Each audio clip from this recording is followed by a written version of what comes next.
Olá, tudo bem? Seja bem-vindo, seja bem-vinda a mais uma edição do podcast Máquinas Pensantes, onde nós debatemos vários temas, sempre direcionando para o uso, a implicância da inteligência artificial. Hoje eu tenho o prazer de receber o Wesley Branquinho, ele é promotor de justiça do Ministério Público de Goiás. É isso mesmo, Wesley? É isso mesmo. Seja bem-vindo, é uma honra falar contigo. Muito obrigado. E a honra é minha de participar aqui nesse canal, que é de grande, contribuição social, porque esse assunto, das máquinas pensantes é algo de extrema importância para o nosso dia a dia. Tá, eu posso chamar de doutor ou de você? Como que é? Conforme você ficar mais à vontade. Tá bom, obrigado. Eu quero pedir para você que está assistindo se inscrever no canal. Se inscreva, comente as nossas falas, a fala do Dr. Wesley, ative o sininho para receber as notificações, compartilhe com seus amigos para o nosso canal sempre crescer, né, Dr. Wesley? Prazer tê-lo aqui. Dr. Wesley é do Ministério Público de Goiás. Na verdade, qual é a função do Ministério Público, doutor? Isso. A função do Ministério Público ela é prevista na Constituição Federal. Sim. Então, a Constituição Federal, lá nos seus artigos 127, 129, ele prevê que, de forma mais aqui resumida, que é uma instituição, independente e que visa promover a garantia da ordem social. Certo. Seja na garantia dos direitos fundamentais das pessoas, isso no âmbito da saúde, da infância e juventude, na questão ambiental, e também a ordem social no âmbito criminal. Sim. No âmbito criminal, inclusive, o Ministério Público tem um especial papel de ser o promotor, aquele que promove a persecução penal, ou seja, o início da ação penal após as investigações feitas pela polícia judiciária. Então, o Ministério Público, nesse sentido, tanto no âmbito criminal quanto no âmbito social, coletivo, de direitos da sociedade como um todo, o Ministério Público vai atuar para garantir os direitos fundamentais, tanto individuais, indisponíveis, quanto coletivos. O Ministério Público, ele investiga, não sei se a palavra é investigar, ele observa, olha as outras instituições públicas, por exemplo, prefeituras, Estado, outras instituições do Estado, é isso mesmo? Ou um cidadão comum também, eu posso ir no Ministério Público e solicitar uma ajuda? Isso. O Ministério Público, ele investiga. Certo. Porque para promover os direitos fundamentais das pessoas e da coletividade, sim, é necessário você ter um lastro, você compreender o que está acontecendo. Certo. Então, para você garantir, você tem que conhecer. E para conhecer, você tem que investigar.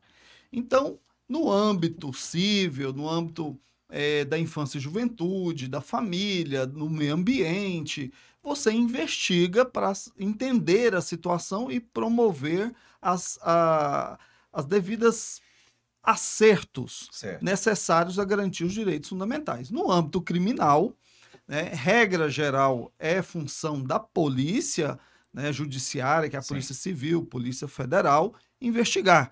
Mas o Ministério Público também, em alguns casos específicos, também investiga na área criminal, tudo com o fim também de garantir direitos fundamentais, especialmente da sociedade. Sim. Porque quando se busca apurar e responsabilizar um crime pela conduta criminosa, você está buscando garantir direito fundamental também da coletividade. Então, existe, sim, investigação para se ter conhecimento. Certo. Então, eu vi um ataque ao ambiente, ao meio ambiente, eu mesmo posso ir no Ministério Público e fazer uma denúncia, é isso, né? Exatamente. Pode levar essa notícia ao Ministério Público.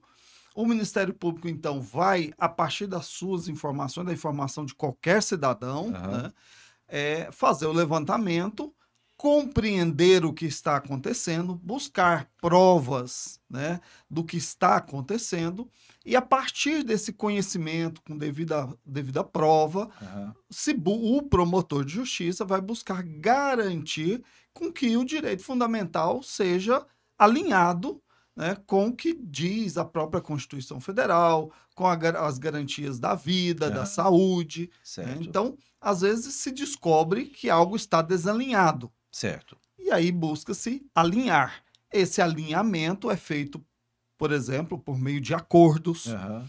é feito, na última hipótese, por meio de uma decisão judicial também. Certo. Se eu tive um problema pessoal com outra pessoa numa empresa, já não é Ministério Público mais. Aí é advogado meu, é outra instância, né? Isso. Ah, tá. O Ministério Público ele vai buscar garantir direitos individuais indisponíveis Aham, relacionados à vida, à saúde certo. e também os direitos coletivos. Agora, nós, cidadãos, também temos problemas individuais, que Sim, são muitas vezes disponíveis. Por exemplo, uma questão trabalhista, sim. né? É algo individual e até disponível, porque eu posso negociar, eu posso abrir mão ali de verba trabalhista. Então, quando tem algo que é disponível e é algo que se refere tão somente ao indivíduo, a ele próprio, sem repercussão social, aí a pessoa deve buscar um advogado, que é Ah, quem vai tá. defender o seu interesse individual Ah, particular. quando é uma coletividade, eu já vou para o Ministério Público.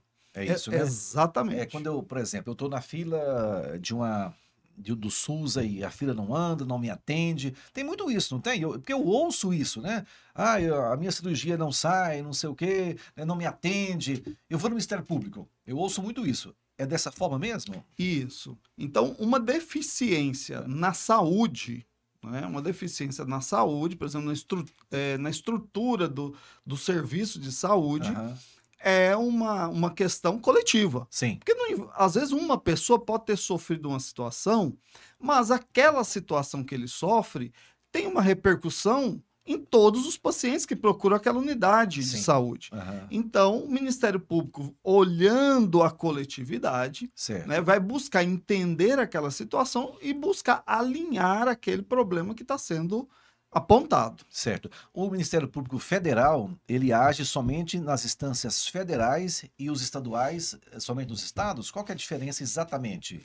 Não, Ou tem hora que sim. chega até no federal? Não, a diferença são atribuições, Certo. né? Então, assim, não existe nenhuma hierarquia Ah, tá.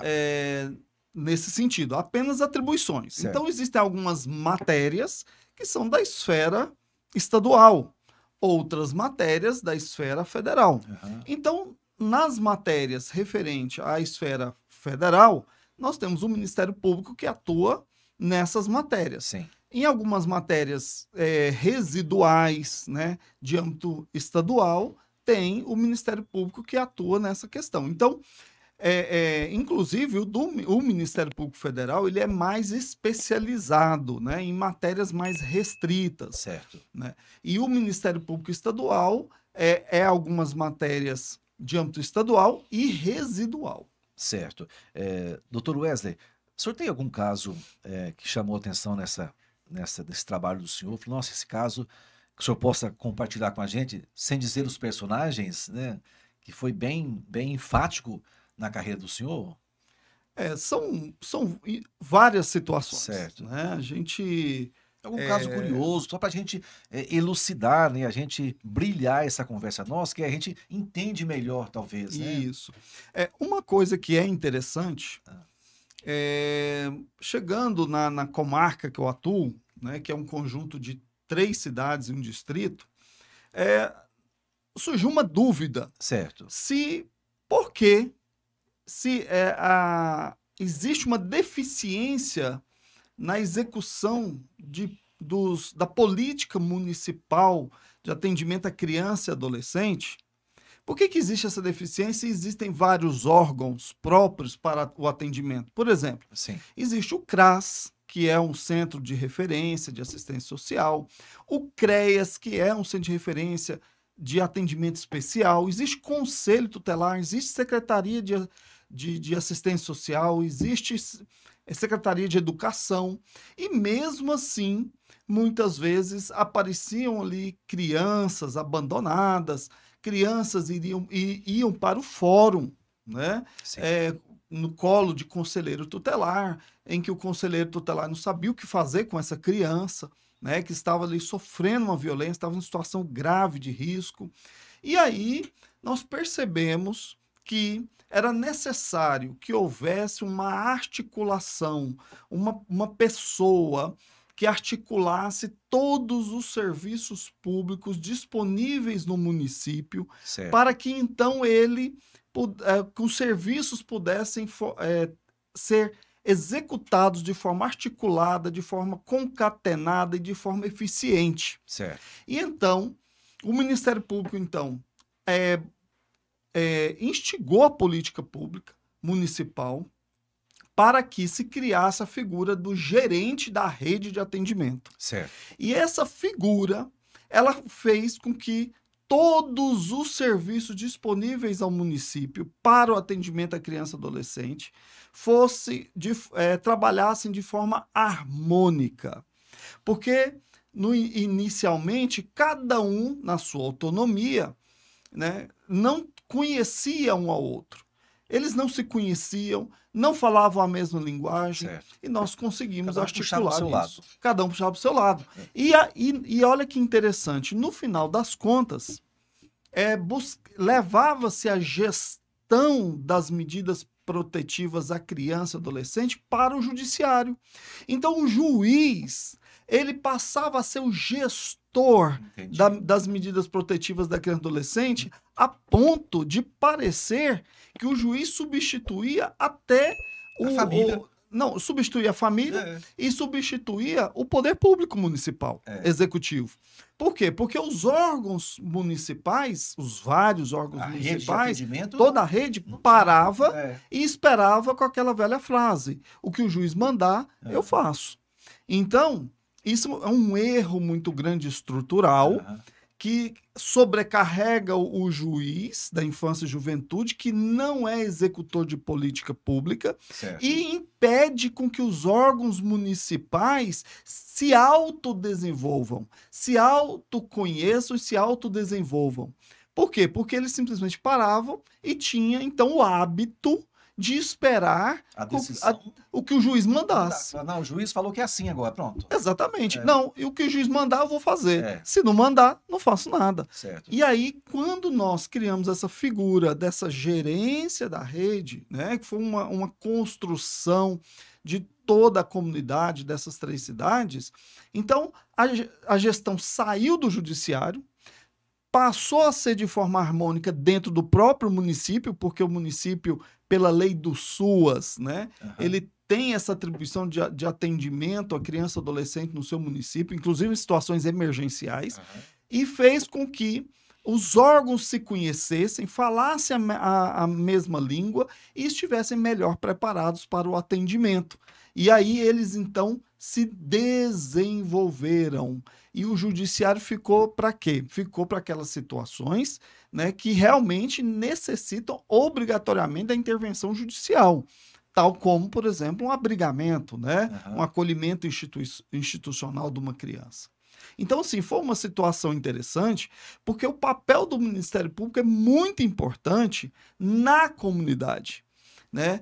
De buscar articular políticas públicas que vão buscar a solução em diversas áreas, Sim. fazer com que diversos órgãos que antes não conversavam passem a conversar. E com essa visão de judiciário, visão de legislativo, visão de executivo, Aham. de órgãos assistenciais, e a figura do promotor, muitas vezes, é a única figura que consegue ter essa visão ampliada para que, num diálogo, consiga achar soluções. Excelente. Eu estou conversando com o Dr. Wesley Branquinho.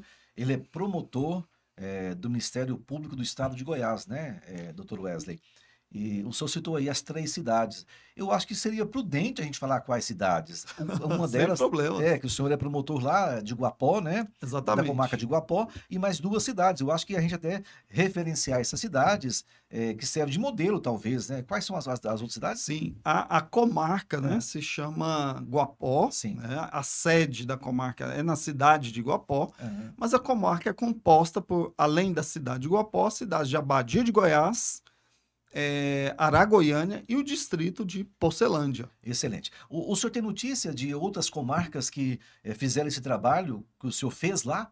De não deixar tudo para o juiz definir, mas que essa rede de atendimento seja interligada, se compartilhe as informações e chegue até ao promotor, né? Já um pouco filtrado, eu entendi isso, né? Já chega filtrado com alguns encaminhamentos, talvez, não é isso? O senhor tem notícia de outra comarca?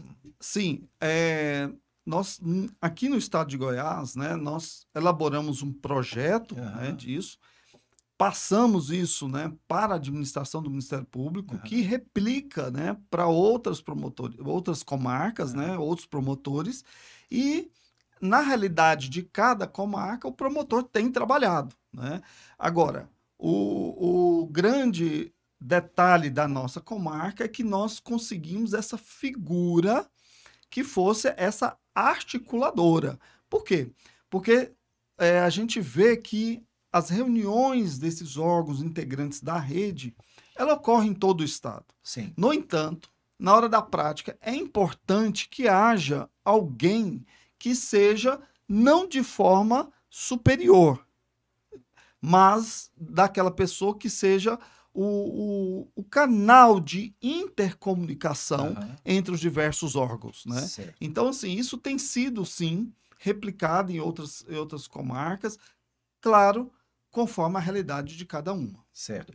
Doutor Wesley, a população, ela tem consciência do papel que nós conversamos agora do Ministério Público? Ela só lembra do Ministério Público quando tem um problema com um órgão público ou não? A população, ela busca, né, o Ministério Público, né, conforme a sua necessidade. Sim. E isso é interessante você comentar, porque é uma responsabilidade muito grande do promotor de justiça e do próprio Ministério Público. Porque, independentemente, né, daquele cidadão buscar a promotoria de justiça, todo o nosso trabalho tem que estar visando o bem-estar da população, independentemente da população nos buscar. Sim. Muitas vezes, né, às vezes um cidadão, de forma específica, não precisa de uma determinada eficiência em determinado serviço. Mas nós devemos primar para que o serviço público, em especial o serviço público, esteja regular, para que quando ele precise, esteja funcionando. Certo. E esse é o nosso papel de fiscal da ordem pública, né? E qual que é o nosso parâmetro? O parâmetro do Ministério Público não é o que o promotor acha ou deixa de achar. Sim. O nosso parâmetro é a Constituição Federal. Sim. Porque a Constituição Federal define as políticas públicas mínimas, né? Que, inclusive, não sendo seguidas, é o fenômeno que a gente chama de erosão constitucional. E a gente não pode deixar com que essa política pública mínima, né, ela deixe de ser executada. Então, assim, o gestor público, principalmente o gestor público, ele tem discricionariedade de aplicar o seu projeto, né, de governo. Mas existe políticas públicas mínimas, né, que devem ser observadas. E no âmbito, né, da segurança pública, né, no âmbito criminal, né, nós devemos sempre primar, né, pela garantia da responsabilização para que a segurança pública seja também organizada, para que as pessoas não pensem que a impunidade irá prevalecer. Sim. E com isso, né, um outro papel também do Ministério Público, dentro dessa busca de garantia de direitos fundamentais, é apoiar as instituições, né, das polícias, né, para que as polícias possam ter também condições de trabalho regular. Inclusive, uma das funções do Ministério Público é o controle externo da atividade policial. Sim. E esse controle externo não é fazer o papel da corregedoria das polícias, não é isso. Certo. É de estar junto, de acompanhar, e o que tiver que fazer para melhorar, para garantir o regular funcionamento da polícia, o promotor também tem essa função de buscar essa garantia. Certo. Qual é a proatividade do Ministério Público que não seja somente quando alguém procura e vocês identificam, o Ministério Público identifica um problema, alguma situação e começa a trabalhar em cima dele, né? Mas eu acredito que o Ministério Público também tenha uma proatividade, né? Nós estamos observando isso, nós vamos criar um decreto, sei lá, uma lei para isso, uma ação para isso, né? Existe isso também, né? Vocês têm essa proatividade, né? Sim, o Ministério Público não trabalha apenas de forma passiva, Sim, né? Também de forma ativa. E essa forma ativa, muitas vezes, é a partir do comportamento social. sim. Então, Excelente. então a base é a Constituição Federal, os Aham, direitos fundamentais, né? Em especial a vida digna, a saúde, a educação, a segurança, né? E essa é a base. Então, a aham. partir disso, nós sempre vamos buscar, né, situações que possam melhorar e prevenir problemas futuros, né? Então, por exemplo, Queimadas.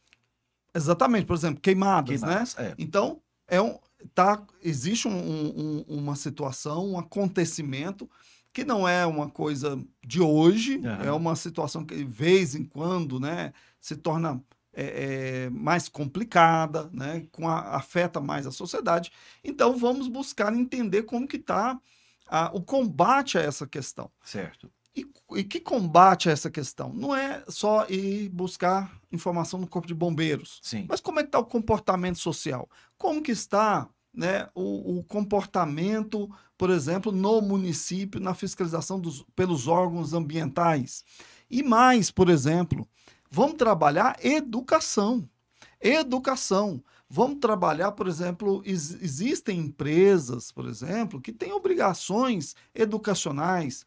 A Secretaria de Meio Ambiente dos municípios, Aham, né, eles recebem verbas, né, do Estado, federais, verbas relacionadas a pagamento de multas ambientais aham. para aplicar em educação ambiental. Então, nós podemos, então, de forma proativa, trabalhar, por exemplo, a educação dos produtores rurais, promovido, por exemplo, pelas secretarias municipais. Se todas as secretarias municipais do meio ambiente, né, realizassem seminários, cursos, workshops sobre queimadas, Aham, aumentaria, por exemplo, a conscientização. sim. E também traria para o poder público o conhecimento do porquê da utilização de queimadas, muitas vezes descontroladas, né? Aham, E olha só que interessante, a queimada por si só é errada? Não, né? Existem queimadas controladas. sim. Então, o que está acontecendo que perde o controle? É só um fator criminal, né? Criminoso, uma conduta criminosa? Ou também está acontecendo no âmbito da atividade agropecuária, Sim. né? Então, esse conhecimento, esse trabalho, por exemplo, ele é um trabalho ativo que é feito muito antes de ocorrer queimadas, né? Para poder ter o conhecimento, reeducar a população, mudar hábitos e na próxima vez, na próxima seca, nós não termos tantas queimadas irregulares, conforme às vezes a gente vê em determinada época. O Ministério Público tem campanhas de conscientização, de educação das pessoas? Tem esse projeto também de campanhas? Sim, o Ministério Público tem um departamento chamado Centro de Apoio Operacional, Aham, e esse Centro de Apoio Operacional é dividido em várias áreas, sim. né? Então, por exemplo, tem a área de meio ambiente, tem a área de educação, tem a área da infância e juventude, de direitos humanos, né, de saúde. Aham, E esses centros de apoio, eles dão apoio à promotoria de justiça. certo. Então, o órgão administrativo que dá apoio à atividade fim da promotoria de justiça. E cada órgão desse desenvolve uma série de campanhas para dar material às promotorias de justiça para fazer um trabalho preventivo, principalmente, É. de mudança de hábitos. Por exemplo, uma coisa que é muito interessante, no mês de maio, né, se faz a divulgação no combate, por exemplo, à exploração sexual de crianças e adolescentes. Sim. Né? Nós temos cartilhas, né, que distribuímos para os pais, que distribuímos para os professores, mostrando, Wesley, o que é a exploração sexual. Certo. Porque você vai perceber uma coisa, que nesse papel, né, de busca dessas informações, de contato com a comunidade, ainda temos conceitos equivocados do que seja abuso sexual. Sim. Eu já tive um caso, por exemplo, em que duas crianças, né, moravam ali com a mãe, com a avó e com o tio, e esse tio tinha o hábito de passar a mão Sim. nos seios daquela pré-adolescente. Aham. E a família, né, não via um grave problema naquela situação. Por quê? Porque estava só passando a mão por cima da roupa. Passou a ser corriqueiro esse ato. Exatamente. E era uma coisa assim, da comunidade, não era só daquela família. Ah, tá. Era uma visão só. Tipo assim, A eles. comunidade também aprovava. Não é que aprovava, entendia que Passou a ser... não, aquilo era uma coisa ruim, mas não era um problema tão grave, era só um problema da moral daquele O senhor tio. está querendo dizer que faltou informação para eles, faltou esclarecer aquilo melhor. É nessa linha que o senhor está falando, né? Exatamente. É. Então, o que que acontece? Aquilo que para eles era uma mera irregularidade moral, Sim. na verdade, Era crime. é um crime É. e é um crime grave. E não é só porque está escrito na lei que é um crime, mas pelas consequências, pela violência Aham. sexual, a violência psicológica Sim. que está se impondo àquela criança, àquela pré-adolescente, Sim. com consequências graves para o resto da vida delas. Certo. Pois não. Né? Então, assim, Desculpa. é só um detalhe que o Ministério Público, em suas campanhas, no seu material que distribui, na atuação lá dentro da escola, né? Também, principalmente nos municípios, a busca, né, de levar informações que muitas vezes não estão tão acessíveis dentro do município, principalmente no interior, né? O Ministério Público ele leva essas informações que são capazes de mudar a cultura local. Certo. Doutor Wesley, o IBGE apontou um número muito elevado de alunos que estão na idade séria, mas não estão na escola. Eles não são evadidos da escola, eles estão fora da escola porque nunca matricularam na escola, os pais não levaram esses meninos, esses estudantes para as escolas. É também um motivo da gente, como cidadão, ir até o Ministério Público e fazer uma denúncia dessa? É isso também? Sim, o direito, né? A educação, a escolarização, ele é um direito. Sim. De quem? Da criança, do adolescente. E por ser um direito da criança e do adolescente, é um dever dos responsáveis legais. Então, é interessante você comentar isso, porque a gente tem um detalhe interessante. O que é poder familiar? O antigo pátrio poder, né? Que hoje, na verdade, é o poder familiar. Certo. O poder familiar nada mais é do que um instrumento de garantia dos direitos fundamentais da criança e do adolescente. Sim. O ser humano, ele é um dos seres que mais demoram para conseguir ter autonomia de existência. Então, por exemplo, um elefante, ele tem ali alguns meses e ele já consegue viver sozinho. Um cavalo, um cachorro, já vive sozinho, um gato. Alguns meses. O ser humano, ele leva, pela nossa estudos hoje, 18 anos. 18 anos. E nessa fase, né, até os 18 anos, ele precisa ser amparado pelo seu responsável legal. Sim.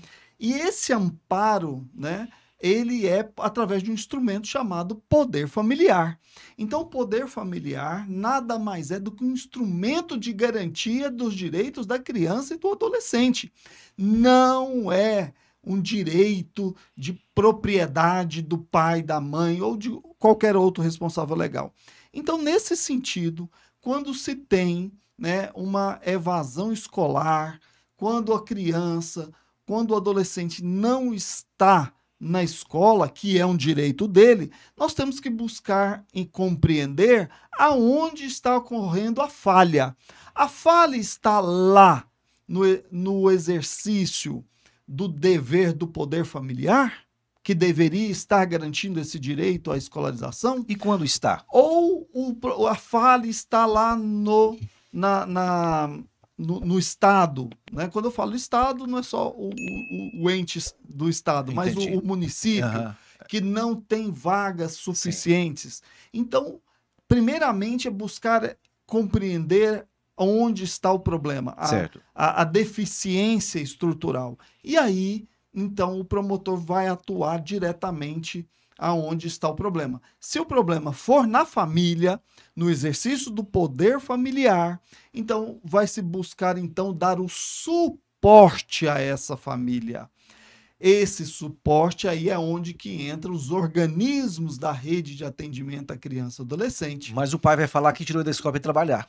Ele precisa me ajudar. Exatamente. E qual que é o suporte que o Ministério Público e a rede pode dar para ele? Exatamente. Isso aconteceu muito, inclusive na minha promotoria, que se queria tirar um adolescente do período diurno para estudar no período noturno. Sim. Com a fundamentação. Ele precisa trabalhar. E não Às vezes um adolescente de 14, 15 anos. Né? Não, eu preciso que seja determinado ao Estado que consiga vaga para ele no período noturno, porque tem que trabalhar. Porque ele tem que trabalhar. Aí é que está o grande detalhe. O que o senhor fez? Você vai fazer uma ponderação. Uma ponderação de direitos. Claro, entendemos a realidade, a necessidade das famílias. Mas para um adolescente de 14, 15 anos, qual é o direito dele que deve prevalecer? E aí, numa ponderação de valores, numa ponderação de direitos, o direito à educação de forma melhor, né, de forma mais eficiente, deve prevalecer. Então, o estudo noturno, né, às vezes em turmas, né, de faixa etária diferente de um adolescente, isso pode gerar comprometimento no aprendizado. Outra coisa também, isso é estudos também científicos, de que o estudo noturno exige um esforço muito maior para que você consiga apreender o conhecimento. E então você colocar uma carga para uma pessoa que ainda está com a sua personalidade em formação pode trazer um prejuízo pedagógico grande.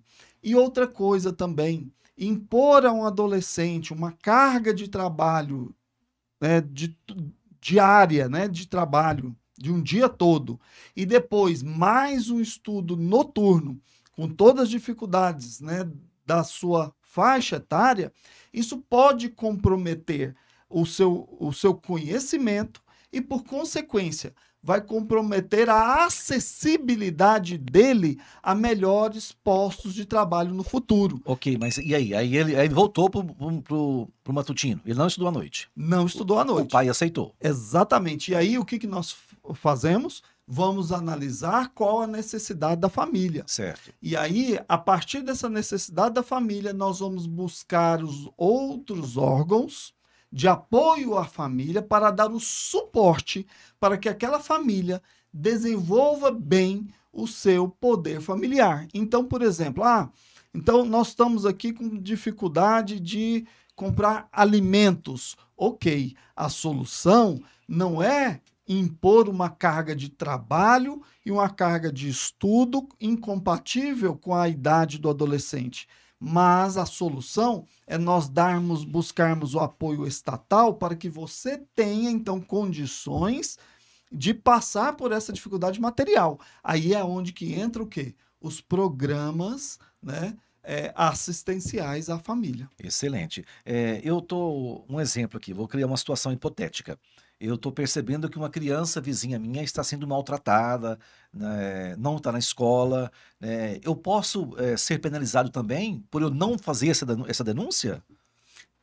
Excelente pergunta, porque hoje nós temos, por exemplo, a lei Henri Borel, que é uma lei que trata do combate à violência doméstica contra criança e adolescente. Certo. poucas pessoas hoje sabem disso, né? As pessoas conhecem a Lei Maria da Penha, né? Sim, Que é uma lei que visa combater a violência doméstica contra a mulher. sim. Mas, no mesmo sentido, existe a Lei Henri Borel, que combate a violência doméstica contra criança e adolescente. Certo. E essa lei, ela é clara em dizer que todas as pessoas têm o dever de buscar amparar, né, essas crianças e adolescentes, em especial quando estão sob violência doméstica. E é um dever, né? Se é um dever, pode ser sim reprimido qualquer cidadão que tiver contato, que tiver acesso e não acionar as autoridades competentes. Não é que a pessoa vai lá fazer justiça com as próprias mãos, sim, não é isso. Acionar. Mas acionar os órgãos competentes. Sim. Dentre eles, Conselho Tutelar, a Polícia Militar, a Polícia Civil, o próprio Ministério Público, né? Então, o juiz da infância e juventude. Então, são vários canais em que a pessoa pode agir em prol de uma criança ou adolescente. Dr. Wesley, eu fui diretor de uma escola e a gente sempre procurava o Conselho Tutelar. Mas o Conselho Tutelar, ele tem tanta demanda que ele não está conseguindo atender. O que se faz num caso desse? Porque a gente levava um caso lá, demorava às vezes 1 mês, 2 meses. Quando chegava o encaminhamento, já era tarde já. Não estou culpando, não. Estou dizendo que ele também tem demandas muito grandes demandas, né? Uma quantidade muito grande devido ao nosso mundo de hoje, né? Que não está conseguindo atender. Há uma perspectiva de ampliação desses conselhos, não sei se é de responsabilidade do Ministério Público, né? Se passa pelo Ministério Público, para que possa atender essas crianças, esses adolescentes da melhor forma? Exatamente. É uma luta constante, né? Nós não temos uma estrutura que seja ideal, sim, mas sempre devemos buscar o ideal. O Conselho Tutelar é ligado ao Ministério Público? Não. O Conselho Tutelar é um órgão autônomo. Não é vinculado ao Ministério Público, nem a Poder Judiciário. Certo. Ele é autônomo e possui a sua estrutura, né, vinculada à prefeitura. Certo. A prefeitura tem o dever de manter a estrutura material, mas o Conselho Tutelar também não é subordinado à prefeitura. Certo. Então ele tem as suas funções, né, designadas a partir da Constituição Federal, mas principalmente no Estatuto da Criança e Adolescente. E existem regulamentações do Conselho Nacional dos Direitos da Criança e Adolescente também que regulamentam as atividades do Conselho Tutelar, mas ele é órgão autônomo de garantia dos direitos da criança e adolescente. De grande importância, né? De extrema importância, porque não tem outro órgão, né, executor que faz essa defesa dos adolescentes. Exatamente, equivalente ao Conselho Tutelar. Agora, eventualmente, em caso de deficiência, né, deve-se buscar, né, o Ministério Público, né, que é o órgão fiscalizador também, né, da atividade do Conselho Tutelar, e estruturalmente, quanto mais, né, se apontar dificuldades, se poderá articular a melhoria da estrutura. Então, por exemplo, tem pouco conselheiro, né, em determinada região, então vamos colocar isso em pauta para que haja essa discussão, né? O que está acontecendo hoje em dia, quais são as demandas que precisam de aumentar o Conselho Tutelar. Isso vai muito também da demanda, né, da demanda social, da realidade social. Tem municípios, por exemplo, que um conselho com 5 conselheiros para uma população aí de 50 mil pessoas é suficiente. Sim. Agora, tem municípios que, numa mesma quantidade de população, precisa de 3 conselhos tutelares. Né? Então, isso... E é interessante que o promotor, o Ministério Público, ele está em todas as cidades do país. Sim. Né? Então, é um bom lugar para se levar esse tipo de demanda, porque o promotor também pode articular a melhoria dessa estrutura. Excelente. Vamos falar de inteligência artificial? À vontade. Podemos. O Ministério Público, eu acredito, né, que já esteja também falando sobre isso, né, em algumas situações que não tem como fugir dessa temática, né? O senhor tem acompanhado em algumas situações dentro do Ministério Público? Sim, eu tenho acompanhado, né? Essa é uma discussão contemporânea, né? Isso. Inclusive, eu faço uma pós-graduação em Direito Digital e Inteligência Artificial, justamente buscando, Aham. né, me inteirar, né, das questões técnicas, né? E é um tema do nosso dia a dia. Sim. Geralmente não. A inteligência artificial, ela potencializa os relatórios, né? Ela potencializa a rotina diária, né? Tem algumas situações no Ministério que isso já aconteça? O senhor sabe me dizer? Ou não seria da área do senhor, né? Não, hoje a grande discussão, né, no Ministério Público, né, é compreender em que área que a inteligência artificial, Uhum. né, realmente iria colaborar para o melhor desempenho das funções ministeriais. Sim, E nesse sentido, né, eu creio que a grande discussão é entender justamente o perfil do Ministério Público. sim. Essa discussão tem que ser colocada a todo o tempo. Qual é o perfil do Ministério Público? Aonde que se quer chegar, então, com a inteligência artificial? Que Certo. muitas vezes, né, são a partir de logaritmos, né, pré-definições, preconceitos ali automatizados, Aham. e como que isso se encaixaria dentro das funções do Ministério Público. Então, essa criação dessa identidade, ela é muito peculiar, Sim. né, da instituição Ministério Público, porque a gente não pode, como a gente estava aqui discutindo, nós não podemos automatizar, por exemplo, a análise humana de uma família, Sim. quando ela tem uma questão que ela precisa, por exemplo, utilizar da mão de obra do seu adolescente Aham. para o sustento material dentro de casa. Então a gente não pode automatizar isso. Uhum. Mas dentro desse assunto, né, como que a inteligência artificial poderia auxiliar?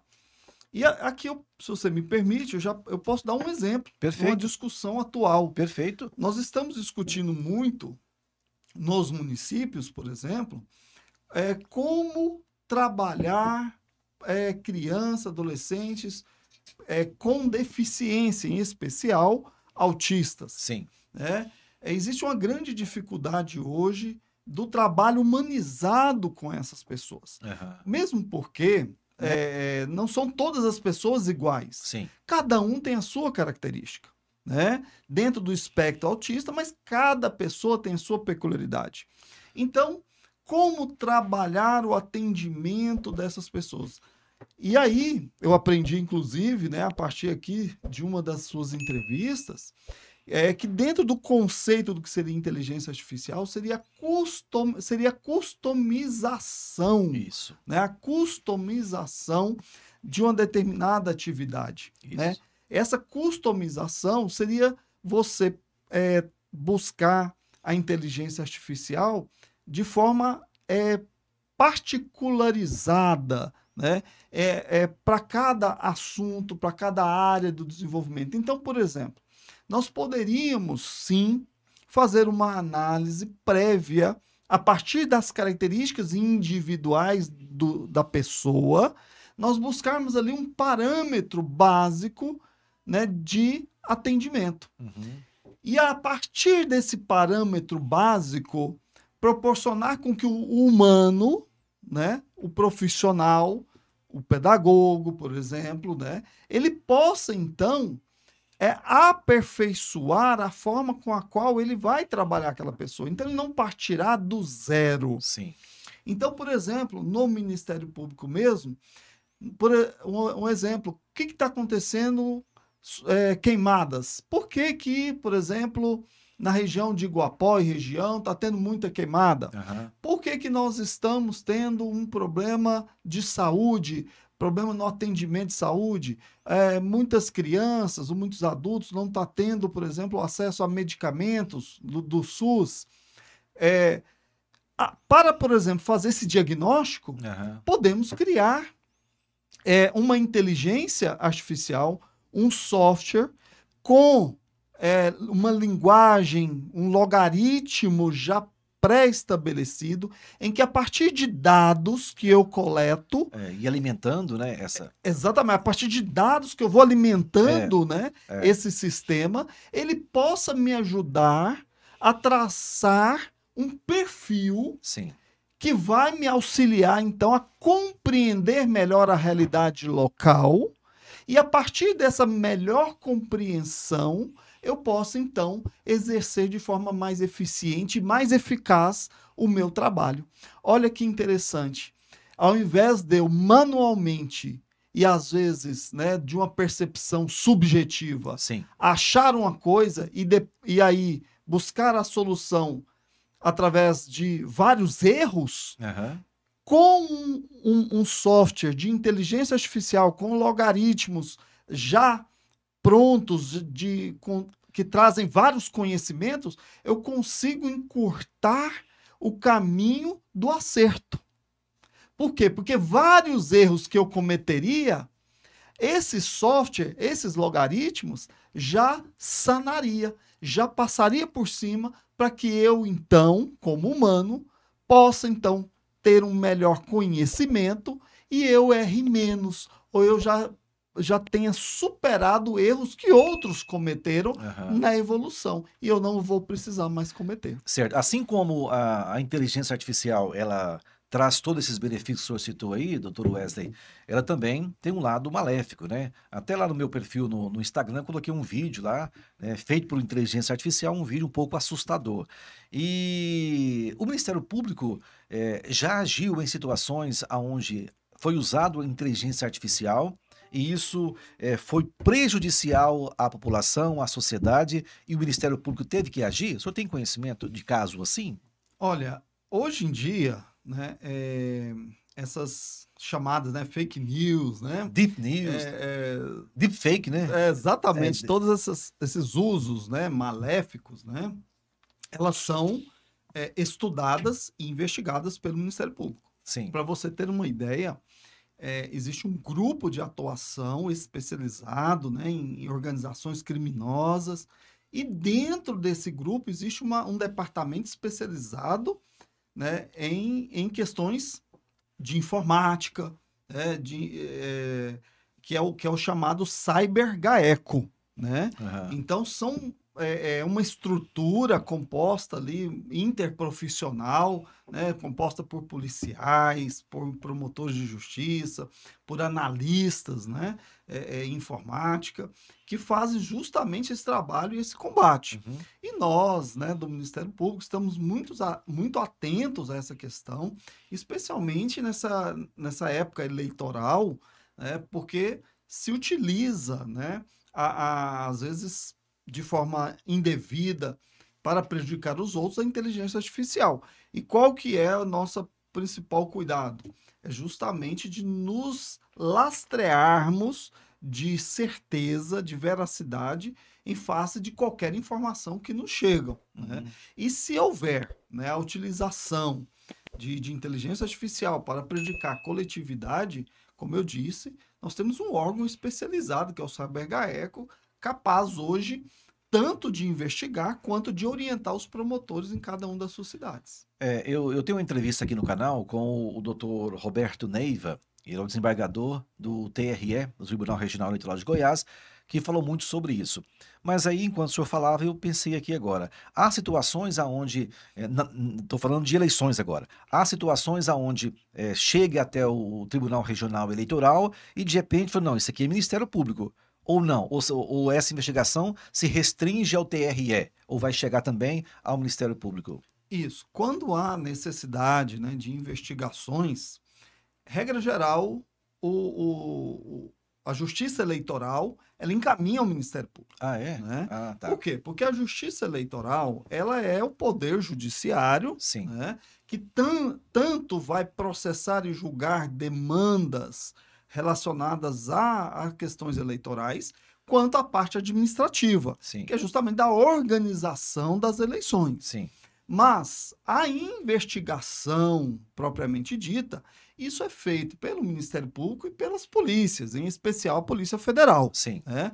Mas a Justiça Eleitoral, ela recebe, né, inclusive por canais próprios, uma série vamos dizer, de denúncias, Aham. né? Que são notícias, né? De fatos criminosos, de fatos irregulares. Mas a Justiça Eleitoral, ela, de forma proativa, ela tem o poder de polícia. Aham. Esse poder de polícia é justamente para garantir a isonomia, a regularidade, principalmente das campanhas eleitorais. Aham. Mas a investigação propriamente dita, ela é feita, né, em regra geral, pelo Ministério Público e as polícias. Eu imagino que quando um cidadão aí nessas eleições agora tiver algum problema, ele vai lembrar primeiro do Ministério Público. Ou o senhor não? Ao invés de falar, não, a minha denúncia tem que ser no Tribunal Regional Eleitoral. Ele vai lembrar do Ministério Público. Ou será que eu estou equivocado? Ele lembra também do TRE, até pela grande divulgação que o Ministério Público tem, né? Você tá numa fila do banco, não te atende, eu lembro do Ministério Público. Você está na fila do hospital, vou no Ministério Público. Então isso passou a fazer parte do imaginário, talvez do léxico das pessoas, né?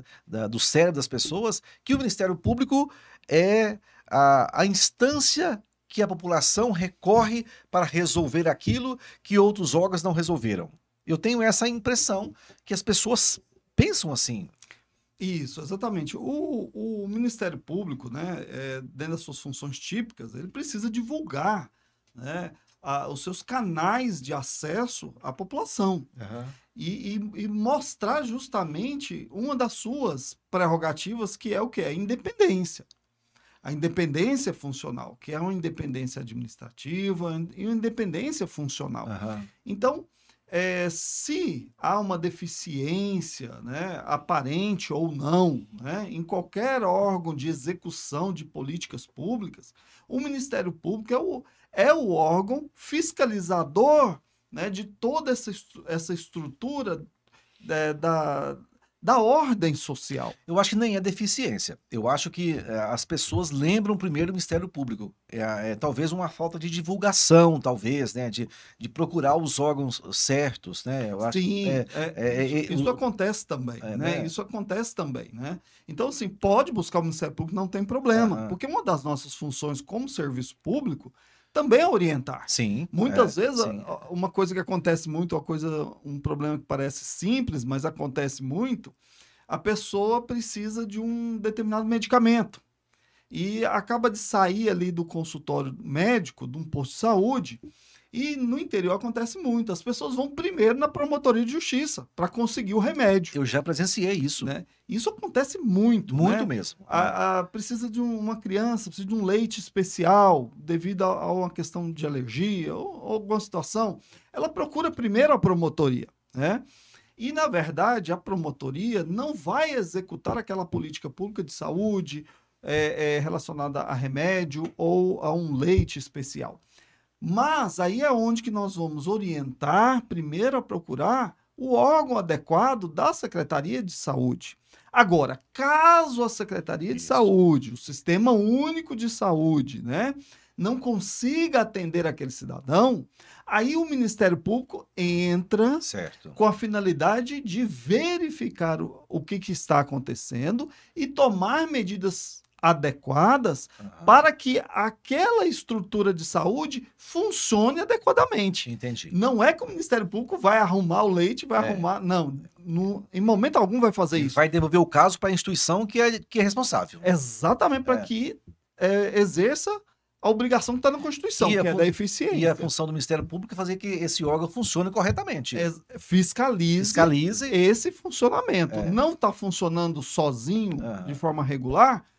aí é onde que entra o papel do Ministério Público. Medicamento de alto custo também, não tem? Exatamente. Tem muitas demandas com vocês. É claro que o ideal, né, é que o poder público executivo né, consiga atender toda a demanda. Né? E por isso eles trabalham, né, de dia e de noite, né, e trabalham com eficiência. Né? Mas...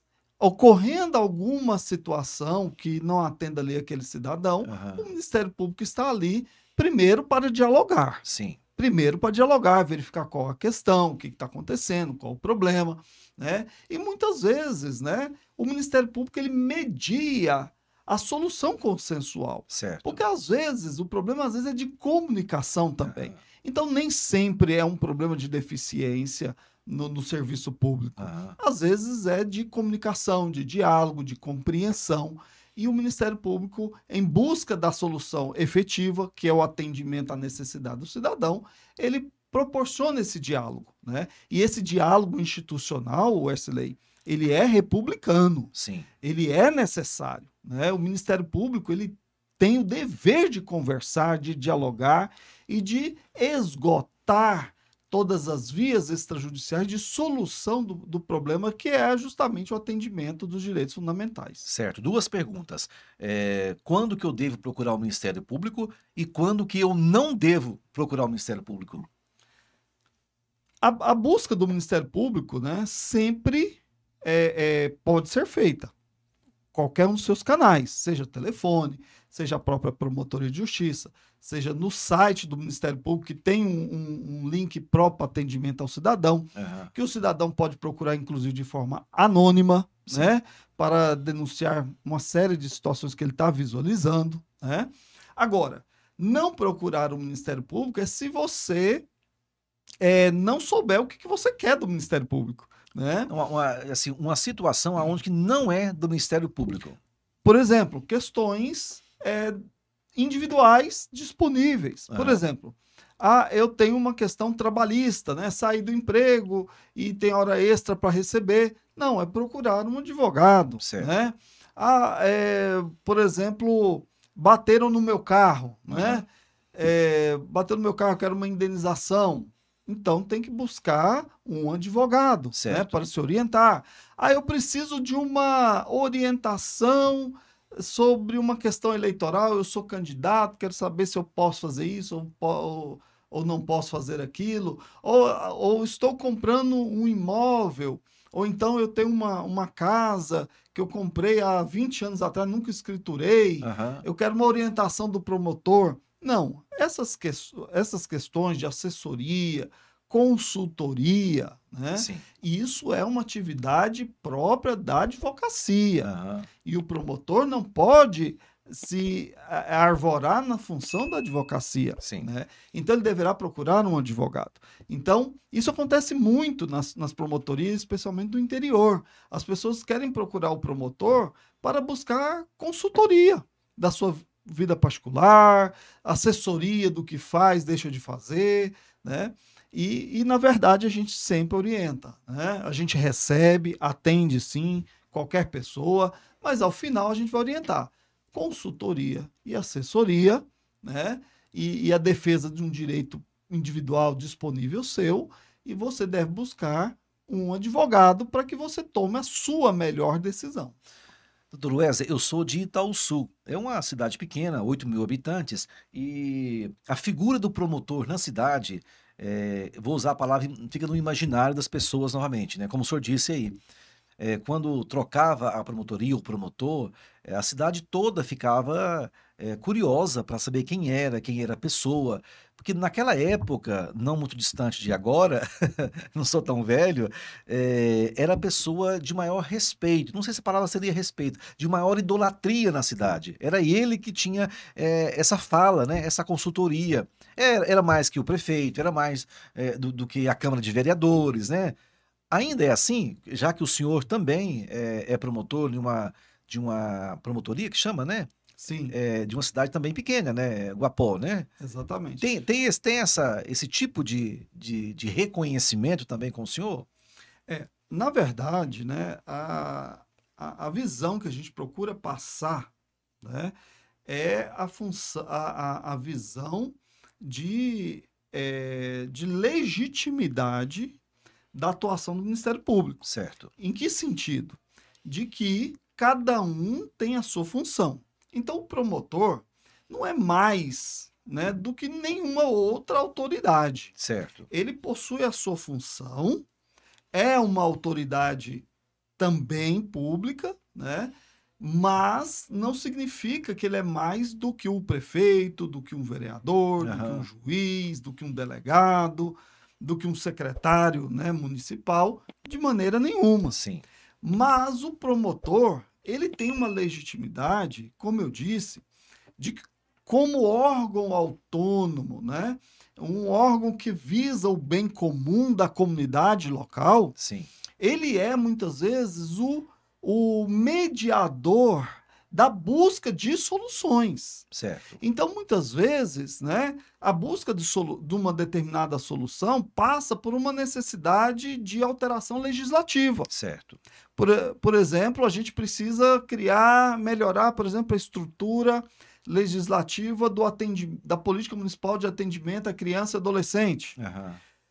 E muitas vezes isso passa primeiro por uma iniciativa do Poder Executivo e depois na Câmara de Vereadores. Então, nós precisamos ir lá conversar com o prefeito para sensibilizar sobre a necessidade, levar a demanda da população que está procurando também o Ministério Público. Depois precisamos conversar com os vereadores, né? Precisamos conversar, por exemplo, com os secretários, por exemplo, de educação, para sensibilizar o secretário de educação, por exemplo, sobre a necessidade de canalizar esforços por uma necessidade local, por exemplo, atendimento de autistas, né? Ao invés de canalizar para uma outra necessidade, mas canalizar para aquela que está tendo uma maior demanda, conforme o movimento social, né? Da necessidade social.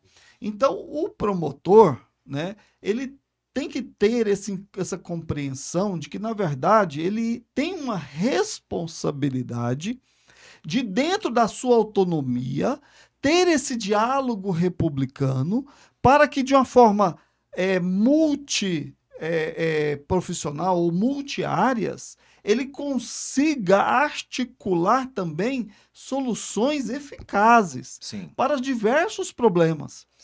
E diversos problemas em diversas áreas. Na área de segurança pública, na área de saúde, de educação, de meio ambiente, né? Na área de família, da estrutura e conhecimento da família, dos hábitos locais, né? E muitas vezes o promotor é essa figura que tem a independência prerrogativa suficiente para conversar com cada uma das outras autoridades, não como uma figura hierarquicamente superior, não, mas uma figura que é independente e que tem como fim o bem comum. E por isso ele vai gozar de legitimidade para conversar de forma republicana, sem qualquer outro interesse a não ser o bem comum. E é por isso que o Ministério Público, o promotor de justiça, ele tem prerrogativas. Sim, existe legislação para isso, né? Doutor Wesley, nós temos que marcar outro podcast, né? Esse foi pequeno. Muito obrigado pela presença, doutor Wesley, promotor do Ministério Público. Me deu a honra de estar aqui hoje, falando muitas coisas interessantes, né? Que a gente não sabia e acaba despertando para outras situações também, né, doutor? E a gente está à disposição. Quando quiser voltar, é sempre bem-vindo. Muito obrigado. Eu é que agradeço a oportunidade, né? E eu quero aqui aproveitar, né, e desejar muito sucesso, né, para esse canal aqui de informações, e que eu tenho assistido a todos os episódios e cada dia eu tenho me empolgado mais, né, com todas as informações, e sugiro, né, a todos os ouvintes que repliquem, né, todas as entrevistas, porque é de extrema importância o conhecimento de todas as áreas, né, de todas as pessoas que você traz aqui para o seu canal. Muito obrigado. Obrigado. Muito sucesso por lá, tá bom? Para todos nós. Abraço. Tchau, tchau. Obrigado.